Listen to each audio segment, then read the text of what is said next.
നമസ്കാരം. എല്ലാം ദിപ്പ് ശരിയാക്കി തരാമെന്ന് പറഞ്ഞാണ് PV അൻവർ MLA മുഖ്യമന്ത്രിയുടെ അടുത്തേക്ക് പോയത്. എന്നാൽ അവിടെ എത്തിയതോടെ അൻവറിന് ഉത്തരം മുട്ടി. സത്യത്തിൽ മുഖ്യൻ അൻവറിന്റെ കൊരവള്ളി പിടിച്ചു വലിച്ച് താഴെയിടുകയാണ് ചെയ്തത്.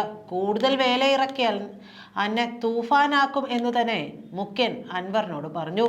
ഇതോടെ അൻവറിന് മനസ്സിലായി പിണറായി അൻവർ ഉദ്ദേശിച്ച പുള്ളിയല്ല, അതുക്കും മേലെയാണ്. ഖനി മുതലാളി ആയതുകൊണ്ട് മാത്രം പിണറായിയുടെ അടുത്ത് വേലത്തരം ഇറക്കാൻ പറ്റില്ല എന്ന് കണ്ട അണ്ടനും അടകോടനും പറഞ്ഞതു കേട്ട മുണ്ടും മടക്കി കുത്തിച്ചെന്ന അൻവറിനെ ഇനി മൗനവ്രതമായിരിക്കും. എന്തായാലും ഇതിനെ പ്രതിരോധിക്കാൻ മറുപടിയുമായി അൻവർ ചില കാര്യങ്ങളൊക്കെ പറഞ്ഞു. ഒരു സഖാവെന്ന നിലയിലാണ് വിഷയത്തിൽ താൻ ഇടപെട്ടത്. ഇക്കാര്യത്തിൽ തന്റെ ഉത്തരവാദിത്തം കഴിഞ്ഞെന്നും അൻവർ പ്രതികരിച്ചു. സെക്രട്ടേറിയറ്റിൽ മുഖ്യമന്ത്രിയുമായി കൂടിക്കാഴ്ച നടത്തിയ ശേഷം മാധ്യമങ്ങളോട് സംസാരിക്കുകയായിരുന്നു MLA. താൻ ഉന്നയിച്ച ആരോപണങ്ങളുമായി ബന്ധപ്പെട്ട എല്ലാ കാര്യങ്ങളും മുഖ്യമന്ത്രി കേട്ടിട്ടുണ്ട്.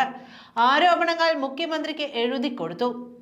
മുഖ്യമന്ത്രിക്ക് നൽകിയ പരാതി പാർട്ടി സെക്രട്ടറി MV ഗോവിന്ദനും നൽകുമെന്നും ഇതോടെ തന്റെ ഉത്തരവാദിത്തം തീരുന്നുവെന്നുമാണ് അൻവർ പറഞ്ഞത്. ബാക്കിയെല്ലാം സർക്കാരും പാർട്ടിയും തീരുമാനിക്കട്ടെ എന്നും അൻവർ പറയുന്നു. ഇങ്ങനെ വരുമ്പോഴാണ് ഇവരെയൊക്കെ പഴം വിഴുങ്ങി എന്ന് വിളിക്കേണ്ടി വരുന്നതും. തികഞ്ഞ അതൃപ്തിയാണ് നിലമ്പൂർ MLA PV അൻവറിനോട് മുഖ്യമന്ത്രി പിണറായി വിജയൻ അറിയിച്ചത്. സർക്കാരിനെ വെട്ടിലാക്കുന്ന പരാമർശങ്ങൾ പൊതുസമൂഹത്തിൽ മാധ്യമങ്ങൾക്ക് മുന്നിൽ അവതരിപ്പിച്ചത് ശരിയല്ലെന്ന് മുഖ്യമന്ത്രി അങ്ങ് തുറന്നു പറഞ്ഞു. ഇനി ഇടത് സർക്കാരിനെ പ്രതിക്കൂട്ടിലാക്കുന്ന പ്രവർത്തനങ്ങൾ ഉണ്ടാകരുതെന്നും ആവശ്യപ്പെട്ടിട്ടുണ്ട്.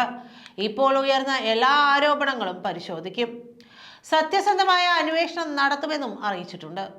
അരമണിക്കൂറോളമാണ് അൻവറും മുഖ്യമന്ത്രിയുമായി കൂടിക്കാഴ്ച നടന്നത്. സെക്രട്ടേറിയറ്റിൽ നിന്നിറങ്ങി അൻവർ അതിവേഗം മൂടിന് തീപിടിച്ച കണക്കെ ഹോസ്റ്റലിലേക്കും പോയി. പോലീസ് അസോസിയേഷൻ യോഗത്തിൽ താൻ അന്വേഷണം പ്രഖ്യാപിച്ച ശേഷം കൂടുതൽ വിവരങ്ങൾ വെളിപ്പെടുത്തിയതും മുഖ്യമന്ത്രിയെ അലോസരപ്പെടുത്തിയിട്ടുണ്ട്. പക്ഷേ അപ്പോഴും മുഖ്യമന്ത്രി ഇതെല്ലാം കണക്കാക്കിയുള്ള മറുപടിയാണ് അൻവറിനോട് പറഞ്ഞത്. മുന്നണിയുടെ MLA എന്ന എല്ലാ പരിഗണനയോടെയുമാണ് അൻവറിനെ കണ്ടിട്ടുള്ളത്. എന്നാൽ പറയേണ്ടത് പറയുകയും ചെയ്തു. അൻവർ പിണറായി കൂടിക്കാഴ്ച നടത്തുമ്പോൾ കോഴിക്കോട് ഇടതു കൺവീനർ TP രാമകൃഷ്ണൻ നിലപാട് വിശദീകരിച്ചിരുന്നു. PV അൻവറിന്റെ ആരോപണങ്ങൾ ഇടതുമുന്നണിയെ ബാധിക്കില്ലെന്ന് TP രാമകൃഷ്ണൻ പറഞ്ഞു. മുഖ്യമന്ത്രി പിണറായി വിജയന്റെ നിശ്ചയദാർഢ്യം തന്നെയാണ് കേരളത്തിന്റെ ഈ അത്ഭുതകരമായ വികാസത്തിന് കാരണമായി നിൽക്കുന്നത്.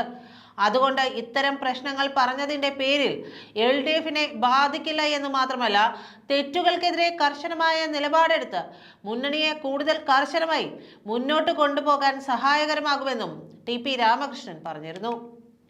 ഇത് മുഖ്യമന്ത്രിയുടെ കൂടെ നിലപാട് വിശദീകരണമായി കാണുകയാണ് രാഷ്ട്രീയ കേരളം.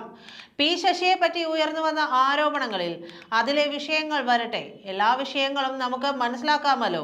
എല്ലാ പരിശോധനയും നടത്തുന്നുണ്ട്. ശശിക്കെതിരെ ഏതെങ്കിലും കുറ്റാരോപണം ഉണ്ടെങ്കിൽ അതെല്ലാം പരിശോധിക്കും. അതാണ് സർക്കാരിന്റെ സമീപനം. PV അൻവറിന്റെ വെളിപ്പെടുത്തലിൽ സർക്കാർ പ്രതിക്കൂട്ടിലല്ല. പ്രതിപക്ഷ നേതാവ് എത്ര ഘട്ടത്തിൽ രാജി ആവശ്യപ്പെടുന്നുണ്ട്. അങ്ങനെയാണെങ്കിൽ ഒരു ഭരണവും കേരളത്തിൽ നടക്കില്ലല്ലോ എന്നും TP രാമകൃഷ്ണൻ പറഞ്ഞു. മുഖ്യമന്ത്രിക്കെതിരെ എന്തെല്ലാം ആരോപണങ്ങളാണ് കഴിഞ്ഞ കാലങ്ങളിലായി വന്നത്. ഇതെല്ലാം പ്രചരിപ്പിച്ചവരാണല്ലോ മാധ്യമങ്ങളും. അതുകൊണ്ട് വേട്ടയാടുന്നത് ആരാണെന്ന് മനസ്സിലാകുന്നില്ലേ എന്നും TP രാമകൃഷ്ണൻ ചോദിച്ചു. അതാരാണെന്ന് നിങ്ങൾ അന്വേഷിച്ചു കണ്ടെത്തിക്കൂ. യാഥാർത്ഥ്യം കേരളത്തിന്റെ സാമൂഹ്യ മണ്ഡലത്തിലുണ്ട്. മുഖ്യമന്ത്രിക്കെതിരായ ഓരോ ആരോപണങ്ങളുടെയും മുനയൊടിഞ്ഞത് ജനങ്ങളെ വിശ്വാസത്തിലെടുത്ത് ജനങ്ങൾക്ക് വേണ്ടി പ്രവർത്തിച്ചതിന്റെ ഫലമായിട്ടാണ്. LDF കൺവീനർ വിശദീകരിച്ചത് അങ്ങനെയായിരുന്നു. അൻവർ ആഭ്യന്തര വകുപ്പിനെതിരെ ഒരു ആരോപണവും ഉന്നയിച്ചിട്ടില്ല. ആഭ്യന്തര വകുപ്പ് കൈകാര്യം ചെയ്യുന്ന മുഖ്യമന്ത്രിക്കെതിരെയും ഒന്നും പറഞ്ഞിട്ടില്ല. ആഭ്യന്തര വകുപ്പിലെ ചില ഉദ്യോഗസ്ഥന്മാർക്കെതിരെയാണ് ആരോപണം ഉന്നയിച്ചത്. ആരോപണം പരിശോധിക്കുമെന്നും കുറ്റവാളികളാണെന്ന് തെളിഞ്ഞാൽ ശക്തമായ നടപടിയെടുക്കുമെന്നും മുഖ്യമന്ത്രി പറയുകയും ചെയ്തിട്ടുണ്ട്. വിഷയവാദ്യം മാധ്യമങ്ങൾക്ക് മുന്നിൽ ഉന്നയിച്ചത് ശരിയാണോ എന്ന് അൻവർ ആലോചിക്കേണ്ടതാണ്. വെളിപ്പെടുത്തൽ നടത്തുന്നതിന് മുൻപ് മുഖ്യമന്ത്രിയെ വിവരം അറിയിക്കണമായിരുന്നുവെന്നും രാമകൃഷ്ണൻ പറഞ്ഞിരുന്നു. ഇതിന് സമാനമായ വാക്കുകളാണ് അൻവറിനോട് നേരിട്ട് മുഖ്യമന്ത്രിയും പറഞ്ഞതെന്നാണ് സൂചന. നന്ദി.